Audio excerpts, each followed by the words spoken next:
오늘의 주요 뉴스입니다. 어젯밤 9시까지 6만 8천여 명이 새로 코로나19에 감염된 것으로 집계돼 누적 확진자가 1,900만 명을 넘어섰습니다. 정부는 하루 신규 확진 최대 30만 명에 대비해 병상 4,000개를 확충하고 요양시설 등의 대면 면회를 중단하기로 했습니다.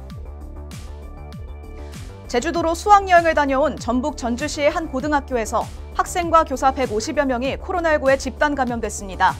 세종시에서는 초등학생이 확진된 지 하루 만에 숨졌습니다.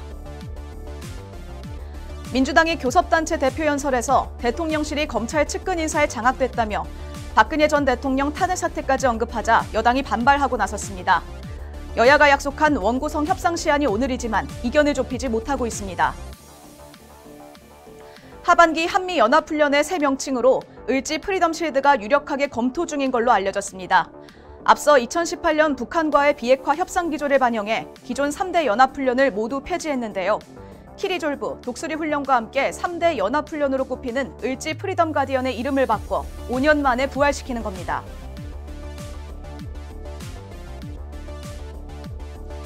정부가 광복절 특별사면 준비 작업을 시작했습니다.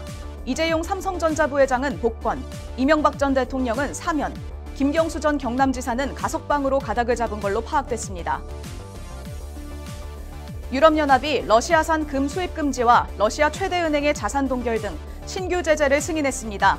또 회원국에 러시아의 추가적인 가스 공급 중단 가능성에 대비해 내년 봄까지 가스 사용량을 15% 줄이는 방안을 제안했습니다. 프랑스와 영국 등 서유럽에서 맹위를 떨쳤던 폭염이 동진하면서 독일 일부 지역의 기온이 40도를 넘어서 기상관측 이래 최고치를 경신했습니다. 폭염으로 전기 케이블 외피가 녹아내리면서 만여 가구가 정전됐고 인터넷 연결에 문제가 발생하기도 했습니다. 우리나라에서만 2천만 명이 쓰고 있는 인스타그램. 인스타그램과 페이스북을 사용하다 보면 내 관심사에 맞춘 광고가 뜨곤 합니다. 다른 앱에서 검색 한번 했을 뿐인데 어떻게 알았는지 맞춤형 광고가 정확히 뜹니다.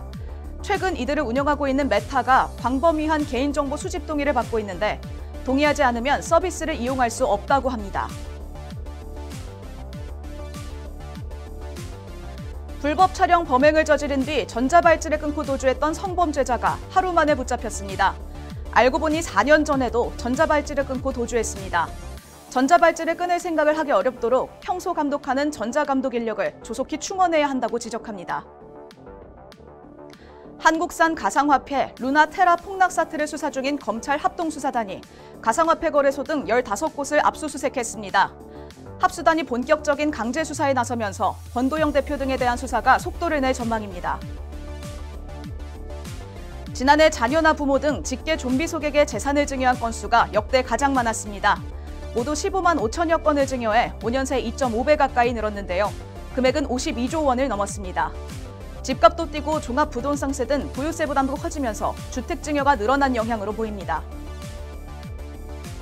주식과 가상자산, 부동산 등에 투자해 자산을 불린 뒤 조기 은퇴를 꿈꿨던 이른바 파이어족들이 최근 자산 가치 하락을 겪으며 다시 일터로 돌아오고 있다고 합니다.